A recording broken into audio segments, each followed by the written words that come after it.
Hello dear बच्चा party, welcome back my YouTube channel बच्चा party science.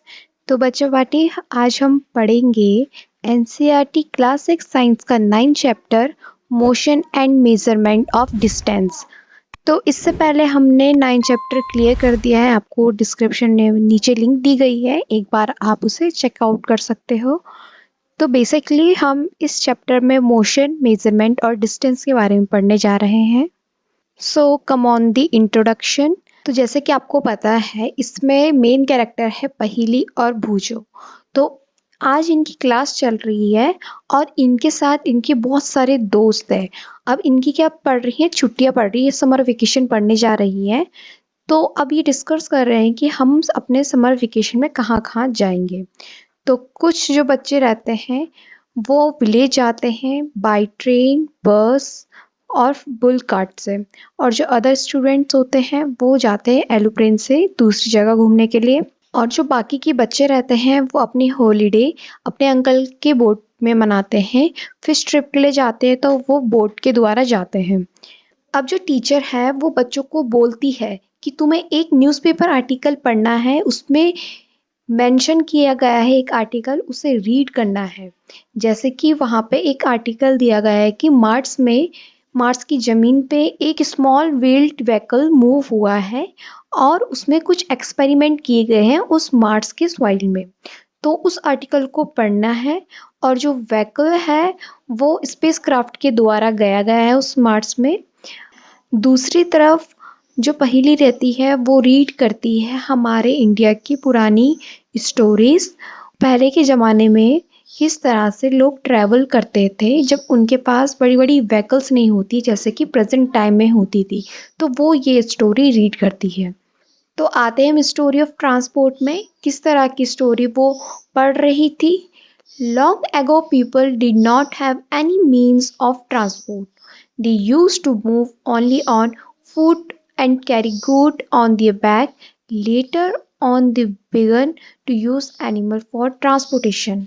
अब हम सबको पता है कि पहले के समय में ये बसेस, एरोप्लेन, ये सारी चीज़ें तो होती नहीं थी। तो लोग जब एक जगह से दूसरी जगह मूव होते थे तो वो अपने फुट, पैरों से चलते थे या फिर कोई गुड्स होती थी जैसे कि बुल कार्ट हो गया है, इस चीज़ों से वो मूव होते थे। और धीरे धीरे इस तरह से उन्होंने एनिमल्स को भी एक ट्रांसपोर्ट का ज़रिया बनाया। For transport through water routes boat ever used for ancient time. और पहले के समय में भी हम वाटर के ज़रिए भी जाते थे, उसमें भी बोट यूज़ होती थी।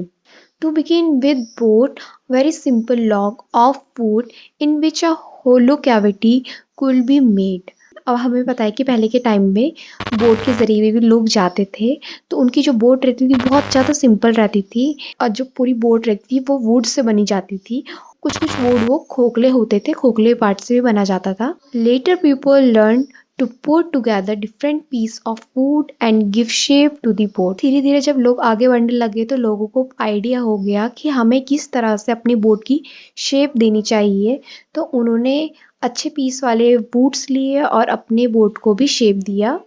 This shape imitate the shapes of the animal living in water. Recall our discussion of this streamlined shape of fish in chapter 9 and 8. अब देखो उन्होंने अपने बोट को किस तरह का शेप दिया।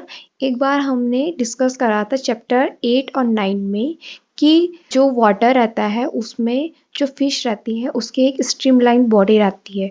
क्यों रहती है? ताकि वो इजीली से मूव हो सके। तो उसी तरह से वो अपनी बोट का भी शेप और स्ट्रीमलाइन शेप बनाने लग गए, जिस तरह से वो इजीली से आगे बढ़ सके। नए वुड लगने लग गए धीरे धीरे करके, और धीरे धीरे करके नए वुड्स भी लगने लग गए बोट में और एक अच्छी बोट तैयार हो गई। Invention of the wheel made a great change in a modes of transport. जैसे जैसे समय बदलता रहा उसी तरह से बहुत सारी चेंजेस आने लगी ट्रांसपोर्ट में। एक बहुत बड़ा चेंज आया, वो था व्हील। पहले के लोग तो फुट से या फिर किसी भी एनिमल से जाते थे, वो एक ट्रांसपोर्ट का जरिया था। पर लेकिन अब व्हील आ गई। The design of the wheel was improved over thousands of years. Animals were used to pull cart that moved on wheel. और जो व्हील है, व्हील का डिज़ाइन बहुत हज़ारों साल पहले से बना जा रहा था कि किस तरह से हम इस व्हील को बनाएंगे ताकि लोगों को प्रॉब्लम ना हो। और जैसे कि हमने देखा कि एनिमल्स भी पहले एक ट्रांसपोर्ट का ज़रिया था, तो अब जैसे पुल कार्ट हो गया आपका, उसमें देखा होगा आपने कि उसके नीचे भी अब व्हील लगे रहते हैं। जैसे कि आपको इस पिक्चर में दिखाई दे रहा है, ये एक एनिमल ट्रांसपोर्ट है और यहाँ पे देखो व्हील लगी है। Until the beginning of the 19th century, people still depending on animal boat and ship to transport them from place to place.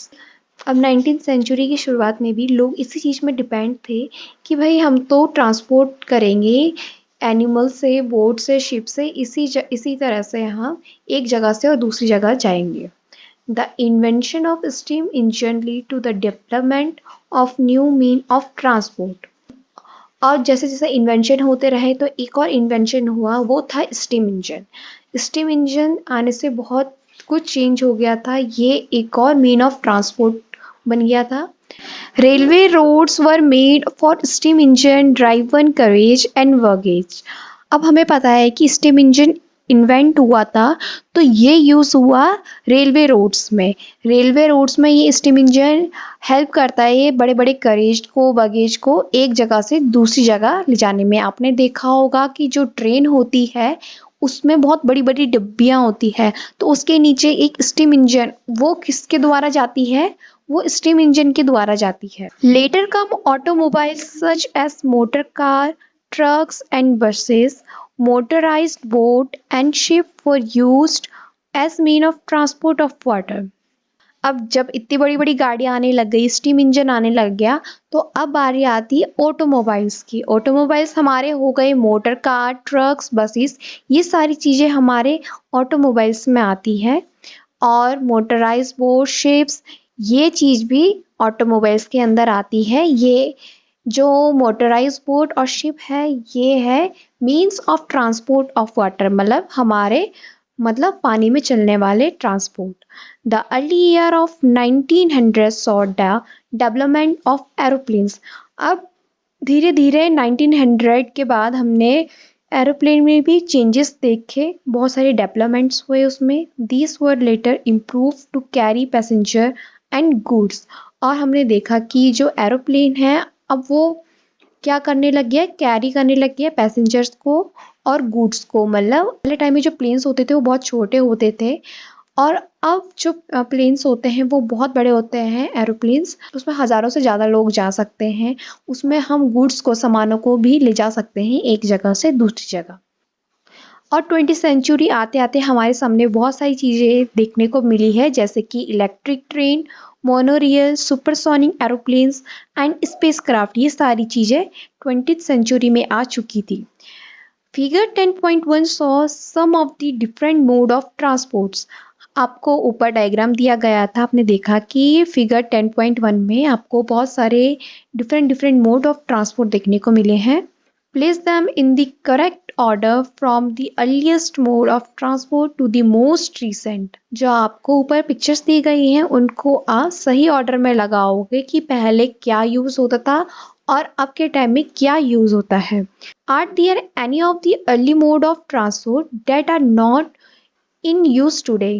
क्या ऐसा कोई ट्रांसपोर्ट याद है आपको जो पहले के समय में यूज होता था और अब के समय में यूज नहीं होता है? Now come on the next topic, how wide is this desk. तो इसके अंदर हमें जो डेस्क दी गई है पिक्चर में, इसका हम मेजरमेंट करेंगे। How did people know how far they have travel. अब ये सोचने वाली बात है कि हम लोग जब ट्रैवल करते हैं कहीं भी, तो हमें कैसे पता चलता है कि हम कितनी दूर गए हैं। How will you know whether you can walk all the way to your school or whether you will need to take a bus or a rickshaw to reach your school? तो हमें कैसे पता चलता है कि हम अगर स्कूल जा रहे हैं तो हमें चल के जाना है, या तो हम बस की हेल्प लेते हैं या फिर हम रिक्शा की हेल्प लेते हैं स्कूल तक पहुंचने में। When you need to purchase something, is it possible for you to walk to the market? How will you know the answer of this question. अब देखो, जब हम कभी भी कुछ सामान लेते हैं, क्या उस टाइम पॉसिबल होता है कि हम चल के वहाँ मार्केट तक जाएं? तो जो ये ऊपर क्वेश्चन किए गए हैं तो इनमें से आप कितनों के आंसर जानते हैं वो अब देखेंगे हम इस टॉपिक के अंदर। It is often important to know how far a place is so that we can have an idea how we are going to reach that place. Walk, take a bus or a train, a ship, an airplane or even a spacecraft. तो हमारे लिए ये जाना बहुत important होता है कि जिस जगह हम जा रहे हैं वो कितनी दूरी में है, तो इससे हमें आइडिया हो जाता है कि हाँ ये चीज़ इतने किलोमीटर इतने मीटर दूर है। तो हम किस तरह से पहुंचते हैं एक जगह से दूसरी जगह, जैसे कि वॉक करके, बस से, ट्रेन से, शिप से, एरोप्लेन और मे बी स्पेस क्राफ्ट से। तो इन सब चीज़ों से हम एक प्लेस से दूसरी प्लेस तक जाते हैं और अपनी डिस्टेंस को भी नापते हैं। Sometime there are object whose length and wide we need know. कभी कभी क्या होता है कि कुछ ऑब्जेक्ट्स ऐसे होते हैं जिसकी लेंथ और विड्थ हमें पता होनी चाहिए। In Pahili and Bhujo classroom, there are large desks which are to be shared by two students. Pahili and Bhujo share one desk but frequently end up objecting that the other is using a large share of the desk. अब जो पहली भूजो का classroom है उसमें उनके पास एक desk है, उस डेस्क को दो लोग शेयर करते हैं।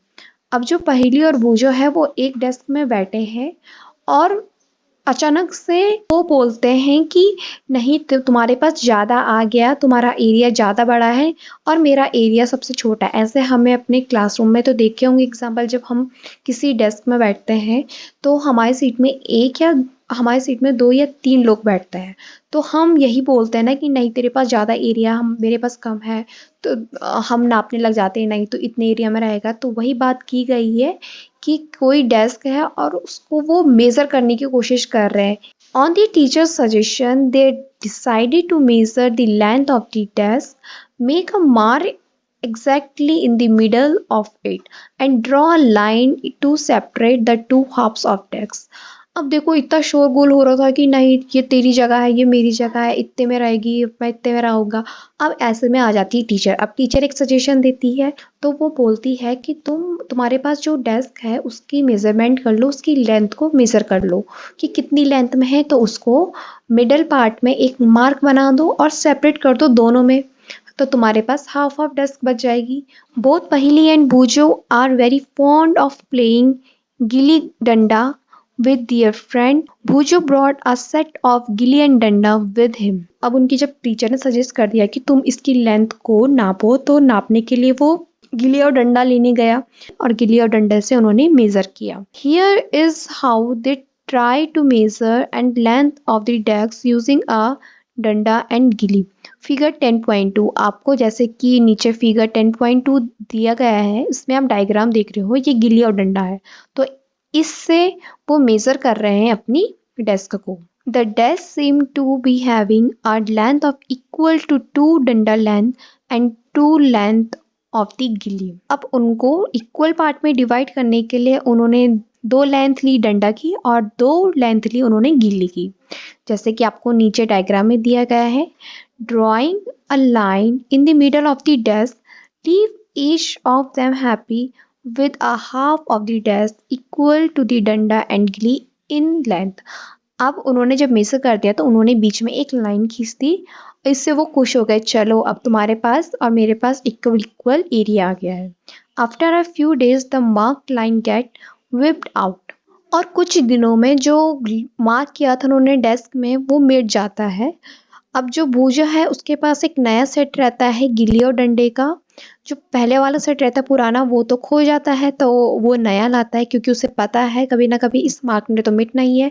तो इसमें हमने ये देखा कि उन्होंने अपनी डेस्क की लेंथ को मेजर करा, किससे? गिल्ली और डंडा की हेल्प से। इस तरह से हमने किसी भी ऑब्जेक्ट की लेंथ का पता करा। Hello, now when measured with the new set of gilli and danda, the desk length seemed to be about 2 danda length, 1 gilli length with a small length still left out. This is less than 1 gilli length. Now what? अब उन्हें पता है जो desk उन्होंने नापा है तो कभी ना कभी गिल्ली डंडा की तो जरूरत पड़ेगी, तो वो नया सेट तो ला गए तो अब उन्होंने देखा जो डेस्क है उसकी लंबाई लगभग 2 डंडा लंबा लगती है और जो गिल्ली है उसकी लंबाई अभी भी थोड़ी सी बची रहती है। तो जो गिल्ली है उसकी लेंथ थोड़ी सी कम हो रही है।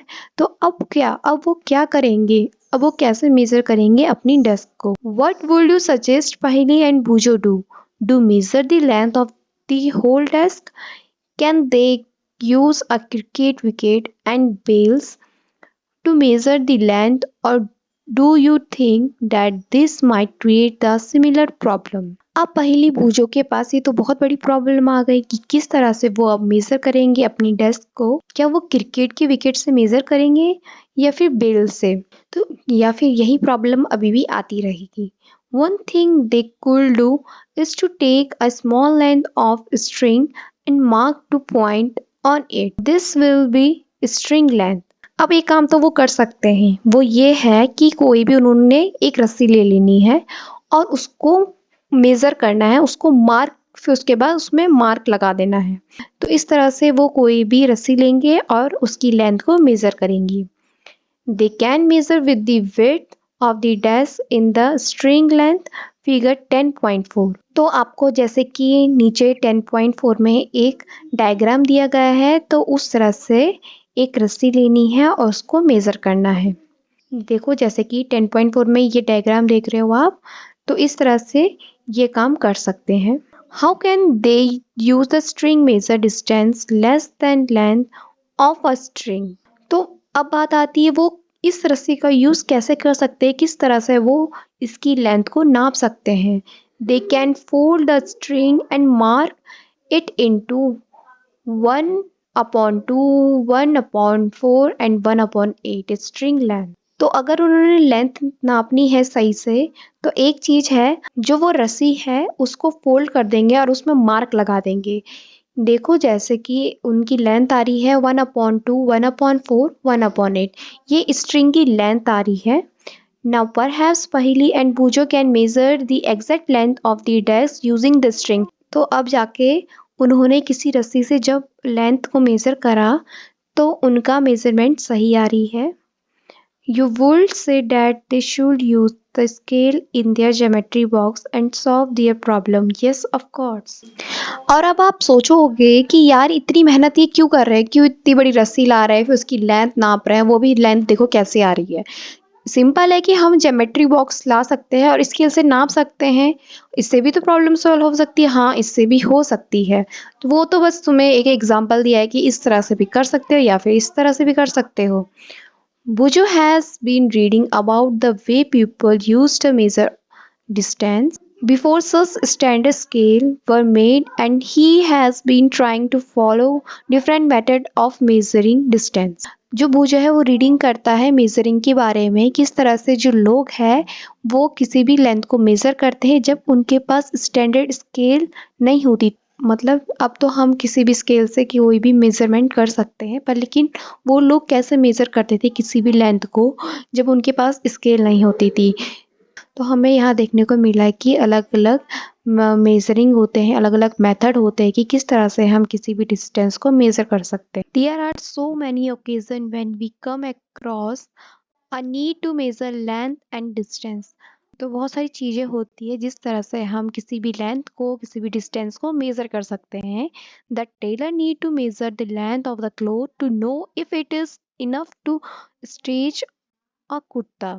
तो दर्जी को यहाँ जानने के लिए कपड़े की लंबाई मापनी पड़ती है कि कुर्ता सिलाने के लिए ये चीज पर्याप्त है कि नहीं है। A carpenter need to measure the height and width of a cupboard to know how much wood he would need to make it door. अब जैसे कि कारपेंटर है, उसे किसी भी कपबोर्ड में मेजर करने को मिलता है कि इसकी कितनी हाइट होगी, कितनी विड्थ होगी, ये सब चीज़ उसको जाननी पड़ती है।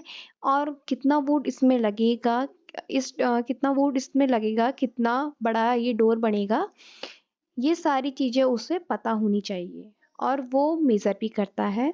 The farmer need to know the length and breadth of the area of his land to know how much seed he can sow and how much water will be needed for his crop. अब जैसे कि एक example दिया गया है farmer का। Farmer को यहाँ जानना चाहिए कि जो उसकी लैंड है उसमें कितनी लेंथ, कितनी ब्रेथ आएगी, कितना एरिया वो कवर होगा और किस किस जगह वो सीड बोएगा, कितना उस क्रॉप में वाटर लगेगा। ये सारी चीजें किसी भी फार्मर को पता होनी चाहिए। तो हमने ये एग्जांपल देखा कि कोई भी लोग किस तरह से अपनी चीजों को मेजर करते हैं जब उनके पास कोई भी स्टैंडर्ड स्केल नहीं होता है। Suppose you are asked how tall you are, you want to tell the length of a straight line from the top of your head to the hill to your feet। आप suppose करो कि जैसे कि कोई भी आपसे पूछता है कि आप कितने लंबे हो, आपकी लेंथ कितनी है, तो आप उसको क्या बताओगे? अपने हेड से प्रॉपर अपनी फीट तक की लेंथ बताओगे। How long is this room, अब जैसे कि हम ये भी बोल सकते हैं कि ये रूम कितना लंबा है, ये डेस्क कितनी वाइड है, दिल्ली और लखनऊ एक दूसरे से कितनी दूर है, मून और अर्थ एक दूसरे से कितने दूर है। तो ये सारी चीजें हम मेजर करते हैं। तो इससे हमें पता चलता है कि हम हमारे चारों तरफ जितनी भी चीजें होती है A to Z, हम हर चीज को मेजर करते हैं। All this question have one thing is common, इन सब में से एक चीज कॉमन है, they all concern distance between two place. हमने जितने भी एग्जाम्पल पढ़े तो हमने ये देखा कि इसमें एक चीज कॉमन है, वो है दो प्लेस के बीच का डिस्टेंस की। जैसे कि हमने दिल्ली और लखनऊ का देखा कि दिल्ली से लखनऊ कितनी दूरी में है, कितना उसका डिस्टेंस है। The two place may be close enough like the two end of the table और they may be far apart like Jammu and Kanyakumari. वो दो प्लेस कुछ भी हो सकते हैं, या फिर वो पास पास हो सकते हैं, या फिर उसका एंड टू एंड हो सकता है, जैसे कि आपके पास टेबल हो गया, या फिर कोई भी दूरी वाली चीज हो गई, जैसे कि जम्मू से Kanyakumari. Let us do a few measurements to see what exactly we need to do when we measure distance or length। अब हम कुछ मेजरमेंट को देखेंगे कि एग्जैक्टली ये चीज क्यों होती है, क्यों हमें चाहिए रहती है, और हम मेजर करेंगे किसी भी डिस्टेंस और length. Now come on the next topic, some measurements. अब एक्टिविटी 1 दी गई है, इसमें work in group and each of you do this activity one by one. आप इस काम को ग्रुप में करोगे और जो भी काम करोगे उसको एक एक करके ध्यान से करोगे। Using your foot as a unit of length, measure the length and breadth of the classroom. और जो आप ये एक्टिविटी करोगे, आप इस एक्टिविटी को फुट के द्वारा करोगे। इससे आप किसी भी लेंथ को मेजर करोगे, उसकी यूनिट को मेजर करोगे, उसकी ब्रेथ को मेजर करोगे। ये आपने मेजर करना है अपनी पूरी क्लासरूम को अपने पैरों से। It is possible that while measuring these you may find some part remain to be measured as it is smaller than your foot।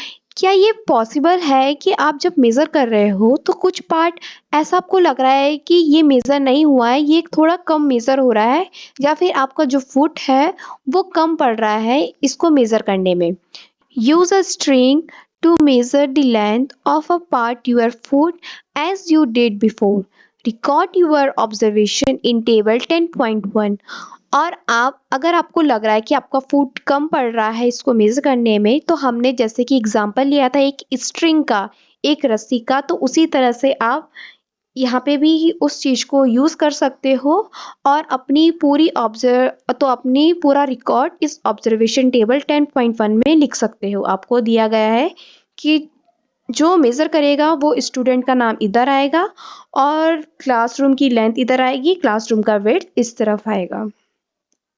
उसी तरह से एक्टिविटी 2 दी गई है, work in group and each of you use your hand spam as a unit to measure the width of a table or desk in the classroom। और जैसे कि आपने ऊपर ग्रुप में काम करा उसी तरह से आप नीचे भी करोगे ग्रुप में काम, पर अब करोगे आप अपने हाथों से। हाथों से क्या काम करोगे? आप मेजर करोगे किसी भी डेस्क को या टेबल को उसका आप विड्थ को मेजर करोगे, जैसे कि आपको फिगर 10.5 में दिया गया है। Here too you may find that you need string length equal to your hand span and then fraction of this string length to make the measurement. Record all observation in table 10.2. अब आप जब ये major करोगे तो आपने देखा कि जो स्ट्रिंग की लेंथ है, जो किसी भी धागे या रस्सी की लेंथ है, वो आपके हाथों के बराबर तो आ रही है। तो ऐसा करने से आप इसका फ्रैक्शन निकालोगे, इसकी जो लेंथ है उसका फ्रैक्शन करोगे, इसकी पूरी मेजरमेंट करोगे ठीक से, और इसका रिकॉर्ड आप ऑब्जर्वेशन टेबल 10.2 में लिखोगे। We see that measurement mean that compression of an unknown quantity with some known quantity। तो यहाँ पे आपको मेजरमेंट की डेफिनेशन दी गई है, ध्यान से देखिएगा। मेजरमेंट मतलब होता है कि किसी भी चीज को मेजर करना, मतलब कोई भी अज्ञात मात्रा में कोई ऑब्जेक्ट रखा है, जैसे कि हमने डेस्क देखा, वो कोई अननोन चीज है, हमें उसकी लेंथ नहीं पता है, तो हम उसको एक क्वांटिटी में लाएंगे, मतलब उसकी लेंथ मेजर करेंगे, हाइट वेट सब कुछ देखेंगे, तो इस तरह से हम मेजर करेंगे। इसी को हम मेजरमेंट कहते हैं कि कोई भी अननोन क्वांटिटी को quantity banana. This known fix quantity is called unit. और अगर हमारे पास कोई भी फिक्स्ड क्वांटिटी आ जाती है तो उसको हम कहेंगे unit. The result of measurement is expressed in two part. ये जो हमें मेजरमेंट देखने को मिलता है ये दो पार्टों में मिलता है। वन पार्ट इज नंबर, एक पार्ट आपका नंबर होता है और अदर पार्ट आपका मेजरमेंट होता है। जैसे कि आपको एग्जांपल दिया गया है, if in activity 1 the length of room is found to be 12 length of your foot and 12 is the number of the foot length is the unit selected for the measurement। यहाँ पे आपको एक example दिया गया है, जैसे कि activity 1 में देखा हमने कि कोई भी हम चीज को नाप रहे थे वहां पे अपने फुट के जरिए से, तो 12 उसकी लेंथ आ रही थी, तो इसका मतलब होगा कि 12 नंबर होगा। जो आपने 12 लेंथ नापी है वही चीज क्या हो गया, एक नंबर हो गया, 12 नंबर हो गया। ठीक है, तो जो ये फुट लेंथ होती है ये एक यूनिट हो गई है, मतलब फुट के जरिए से हमने किसी भी लेंथ को नापा तो ये एक यूनिट में आ जाता है, ये एक मेजरमेंट में आ जाता है। अब जैसे कि हमने स्टडी करी थी, हमने कुछ मेजरमेंट देखे थे टेबल 10.1 और 10.2 में। क्या हमने उसमें देखा कि जो हमारे मेजरमेंट कर रहे थे हमने रूम में, वो हमने सबने फुट के जरिए करे थे इक्वल पार्ट में। क्या हमने दूसरी एक्टिविटी में ये देखा कि जो हमने मेजरमेंट करा था अपने हैंड पंप से, वो टेबल की भी विड्थ इक्वल पार्ट में आ रही है।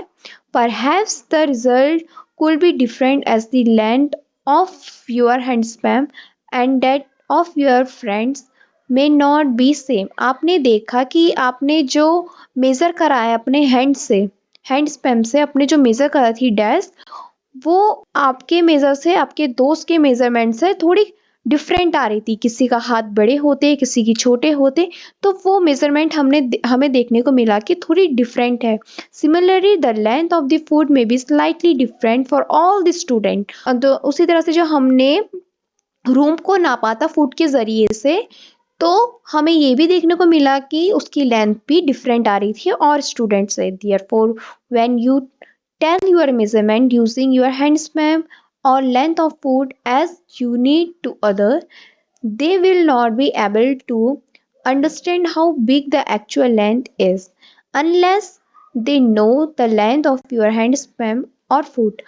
अब आप अलग अलग लेंथ बता रहे थे, आप अलग लेंथ बता रहे थे और आपके दोस्त अलग बता रहे थे, तो इससे हमें कंफर्म नहीं हो रहा था कि एक्चुअल में जो हम मेजर कर रहे, कोई डेस्क हो गया या कोई रूम हो गया, वो एक्चुअल में कितनी लेंथ है उसकी। We see therefore that some standard unit of measurement are needed that do not change from person to person। तो इसलिए हमें यहाँ देखने को मिलता है कि कोई भी हम यूनिट मेजरमेंट कर रहे हैं जिसकी हमें ज़रूरत होती है, वो कोई भी पर्सन चेंज नहीं कर सकता है। मतलब अगर कोई भी पर्सन है वो दूसरे पर्सन की मेजरमेंट देखेगा तो हम दोनों की अलग अलग मेजरमेंट आएगी। तो आज का टॉपिक अभी यहीं कंप्लीट होता है, इसके नेक्स्ट टॉपिक हम नेक्स्ट वीडियो में पढ़ेंगे। आई होप आप सबको यहाँ टॉपिक समझ आया होगा। आज के लिए इतना ही, थैंक यू।